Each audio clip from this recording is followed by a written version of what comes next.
This is where my giant pumpkin growing inspiration came from almost 20 years ago.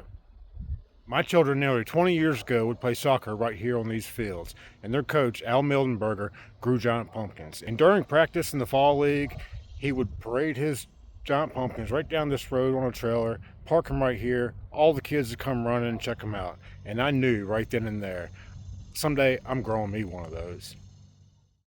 And some 20 years later, finally getting around to growing giant pumpkins. And I went to Amazon and bought giant pumpkin seeds, put them out here in this patch, walked away from them, and 3 months later, couldn't figure out why I didn't have any giant pumpkins. If you've been following the channel, you saw it. And if I'd known back then what I know now, I would have been thinking the exact same thing as you if I ran across that video. What is this? Who is this guy? What's this idiot doing? Is this a parody of how to grow giant pumpkins? Is this a joke? And then the following year, the 1167 LaRue and the 1152 Caspers lived right in here. A May with one washout rain after another washed these plants out 4 times. 6 inches of water pulled up in here at times during May. And then following that was an extensive heat wave, took me out of the game before the middle of July. And then last year, for the first time ever, put these 2 beautiful girls on GPC scales. And now, July 14th, 2024, with my 2 largest footprint plants ever grown. Let's go check them out.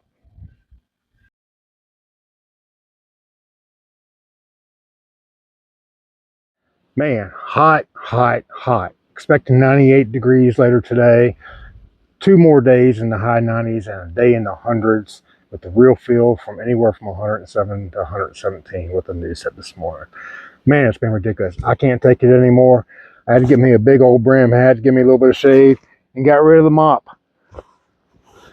This heat's also got my patch looking like I'm trying to hide the Manhattan Project from Google Earth.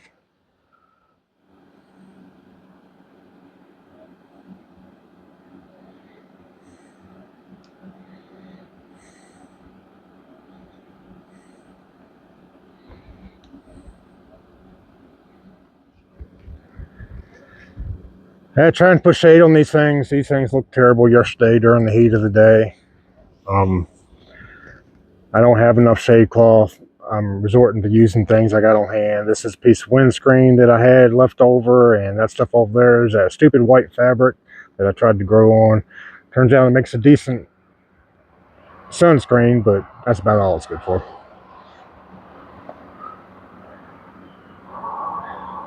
Primarily focusing on the younger growth just because I don't have enough shade cloth. I do have some more coming tomorrow that I should be able to fill in the rest of this area. Get it put in right away tomorrow, and then on Thursday, take it all down probably. Make a little pass through the command center. I still haven't finished my pump upgrade yet. I'm working on that. I'm gonna hit this kill switch, kill all these fans. Won't have to turn them off individually out there. I got my tanks painted black to help with the Audi problem, and so far I'm really pleased with the results of that. Man, that took forever. Primed it, sanded it, painted it, sanded it again, painted it, sanded it again, trying to get that perfect finish. Nah, I'm just kidding. I just threw it on there as quick as I could, got on the more important projects. Let's go look at those more important projects. All right, we'll talk about the plants, but I'm not going to try and negotiate all this mess of tripwires and shade cloths. Crawl in there and take a look at these fruit. I'm not going to remove any of the shade cloth to look at anything. It's more important for me to protect these plants right now, not risk my growth for a video. All right, so the 2030 Tobeck. So the plant's getting a little bigger. I'm still doing some burying on it. All in all, you know, again, it is what it is. This plant went through a lot of trauma in its early young age, and you know, it's going to do what it's going to do. But let's go look at the fruit. Cut this fan off. This fan's on a separate circuit than the rest of them. Pull this sheet off of here. All right, she was 20 days old on the 12th, 2 days ago. So some things I'll point out right off the bat is I thought she was aborting on around day 12, 13, 14. Got these spots on the bottom of her. And I was actually taking circumference measurements for a few days there because I couldn't see any growth. Did confirm, yeah, she's growing. But about day 17, these guys hardened up and got a little bit of sap on the outside of them, which is a little bit strange for me, I think, for a fruit this young. But she is growing. Made it to day 20, and I think she was 68.6 pounds on day 20. She's kind of trying to lighten up on top, and she's never been exposed to the sun, so I don't totally understand that either. But hopefully she'll stay green and get on a scale. But long ways to go for her yet. You know, she's going to be what she's going to be. Like you've already seen, this plant went through a lot of traumas young days, so not much plant to work with. And you know, she's going to do what she's going to do. I'm going to be happy about it. Field pumpkins still aren't doing nothing. I mean, they might grow a little bit, but they're more bushy than they are viney. I even got some flowers coming out on them, and that tells me they're not going to do nothing, that they're stressed out. I guess maybe the heat's doing it. I was going to direct sow a couple of more seeds yesterday, but I decided to wait until this 100-degree day got by us, so I will do that, but I just don't know. And, you know, it's looking like Virginia State field pumpkin record might have to wait till next year, but we're still going to try. You know, there's plenty of time left. All right, it's going to be a difficult crawl to get in here. I think I can do it.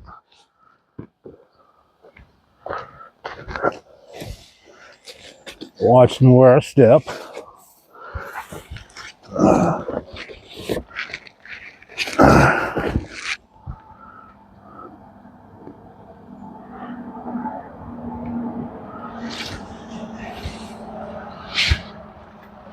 All right, there's the 1707 Caspers. I can't remember the measurements on it. It was 209 last time I measured it. It's not due for measurement again for till Tuesday. So hopefully I'll see some increase in the pounds on that day. A fruit that I was a little bit worried about, and still am to some degree. I painted the blossom deck now. I was a little bit worried about it. And right now it seems nice and hard, but it did get really nice and soft and small within 2 days of painting it. But I think it's okay right now. And I'm kind of wanting to cut it off. And I came out here, I was actually going to cut it off yesterday, but the knife I had was too big and I couldn't fit it in this little area without potentially damaging the fruit. So I just left it. And it's got some nicks and marks on it. This is where we hit it with the broom and we were brushing out all that concrete that was bagged up in a bag of play sand. And then looks like a pumpkin welder welded up a little scar right there. You know, I'm not worried about that either. All right, let's see. It's 25, 26, 27. Should be 30 days old on Tuesday. So get a 30-day measurement on Tuesday. And all my fruit have been tugged a little bit. This one's been tugged twice. We'll look at the rotoball last. It's been tugged the most over there. I have not tugged on 2030 any at all. The 150 plant, you know, I'm really pleased with how the plant's doing so far. It hasn't ever been shaded. It gets a lot of natural shade right through here. In about an hour, these trees right here are going to shade it really well. And it made it through the morning pretty good. So I guess I'm fortunate that it's tucked back here in this hole where it gets a little bit of natural help. Because these plants over here, man, you should have seen these plants yesterday. All these plants over here yesterday, man, they look like they were just going to fall over dead. It's way better today. I got all the shade back up today. And yeah, that should help it out a lot. All right, from the outside, I already told you I set this up terribly, and it's really hard for me to get in and out of here. I cut a couple of leaves off this main vine right here because I'm just breaking them off, using that as my entryway to in here. I'll stick the camera in there and get you a closer look at it. I don't remember the 20-day weight. I want to say it was around 70 pounds, but it looks like it's a good 100 plus now. I've tugged on this a couple times. It's still rooted in on those two nodes in front of the fruit. Soon one of them's going to have to come out probably. But right now it looks like I got plenty of slack and everything's okay for now. Something that I check on every single day.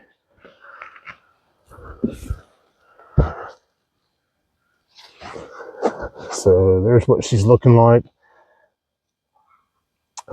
She's kind of reminding me of Jabba the Hutt, and maybe that means it's going to be fat and heavy.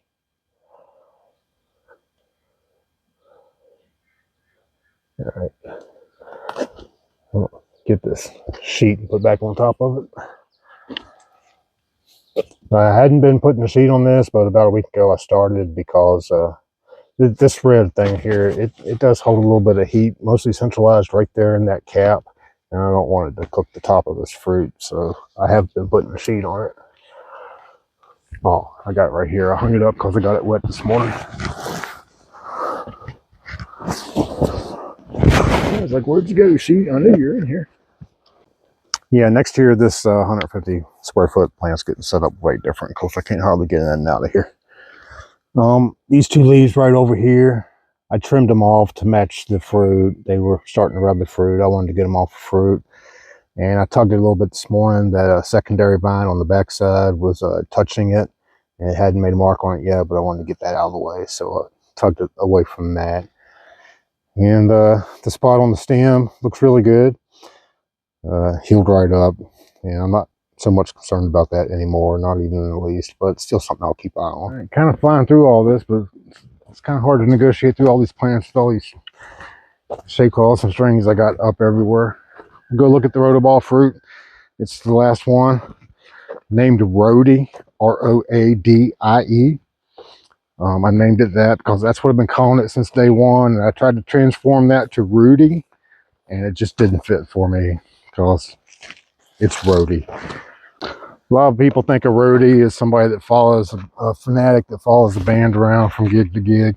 But the roadie is the people that come and set up the gig and work the gig and stay after the gig and tear it all down. They're the ones that do all the work.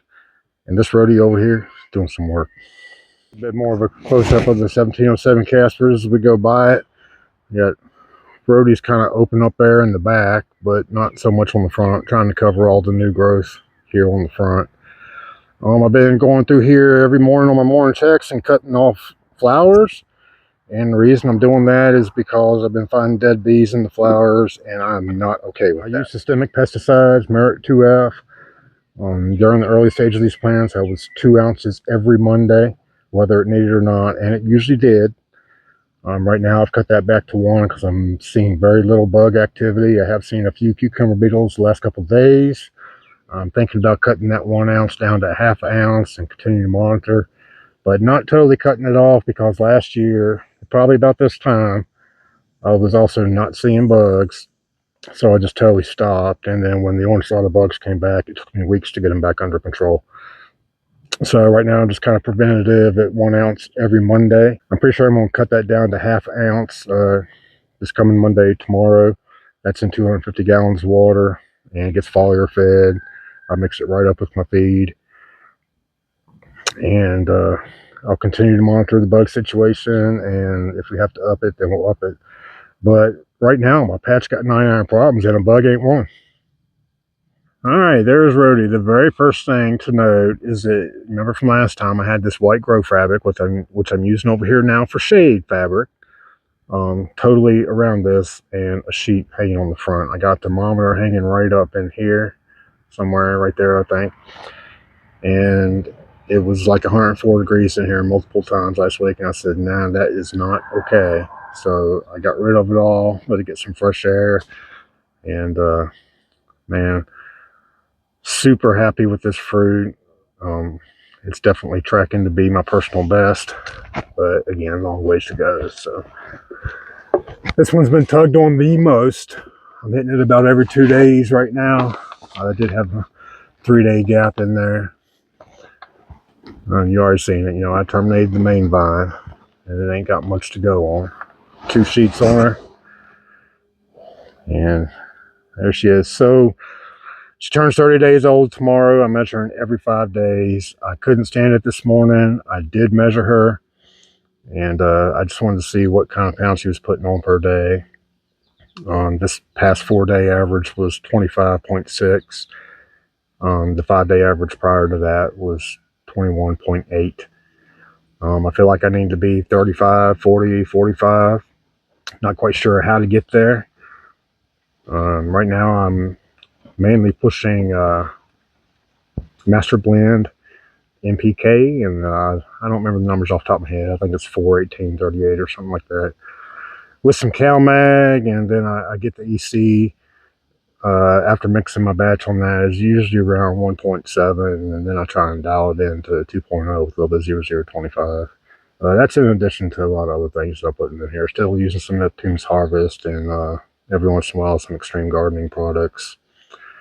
But I guess I'm going to have to do some research. Well, you guys are going to tell me what it's going to take to get that 35 pounds a day out here. Alright, so far I am really pleased that I took all that stuff down. I did leave this one in the back just so that I don't get any overspray in here. I'm trying to keep it dry, trying to keep my fan dry. You can see how much I pulled it already. These mill fabrics, both of them were lined up and they were equal to, they hung over this by about a quarter of an inch or so. So I pulled it a good 8 to 10 inches so far right now. It might even be a foot there. So they were both coming together, and then the top sheet started coming by itself, and that's kind of what I wanted to do. But I think based on what I'm doing here, my green foam board ends like right here. I've got plenty of it. I'm going to put another sheet underneath there, and try not to step on it, crack it, and break it all the time like I like to do. The monitor I was telling you about, and we're pushing about 95 in here right now, but it is in the 90s outside. So you know, not seeing a big increase in here, and I'm okay with that. It's got plenty of airflow now, and I guess it was a dumb move to put this stuff up. I mean, this stuff is good for nothing. I finally found a decent use for it. You see over there, I mean, it's almost 100% shade, but it's kind of what I need to do right now. Keep these growing tips on these secondaries. I'm still growing nice and healthy, and it's doing a good job of that. I'm happy with it with that. It's just not practical to use in that fashion, but I mean, as opposed to throwing it away. All right. I mean, that's where we're at on July 14th. I'm already identifying some things I'm going to do different next year, but let's get through this year and we'll worry about that. I want to run me power down here because I'm running everything off of one circuit, except I got these two fans on a different circuit.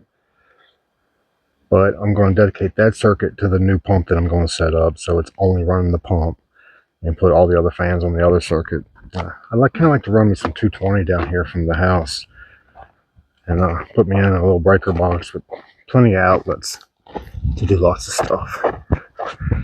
And then, man, I want to come down here and trench and put water lines in the ground down here below till depth, cover them up, leave them here forever. I've already learned that, you know, I did a lot of preseason work, and water was not one of them. And man, I wish I had. Last year, I didn't get my water system figured out until the week before I went on my golf trip, which is creeping up here really soon again. And here I am, July 14th, and still haven't got my water 100% operational. I'm hand watering, it's not killing me right now. So I need to be able to water when I'm going on my week-long trip without having to bug the wife a whole lot about it. So that's kind of why that's important to me. And then without all these shade cloths here, I'm not going to do any watering with these shade cloths because water just weighs them down and gets them down. So I have to get in there on my hands and knees with 1-inch water hose and water underneath the cloth, and that's okay. You know, I can tolerate that for a couple days. It's way more important to me to get these cloths up here and keep these things shaded the next couple days when we're going to be underneath another torrential heat wave. Yeah, that's where we're at on July 14th, 2024. Long ways to go yet. Got some good things going, but I got some things I'm watching out on because, you know, this heat, it's got me concerned. Where everything looks healthy right now, I know 100-degree day can change that in a minute. I saw it last year. So thanks a lot for watching. Keep following along. See what we do with these big girls.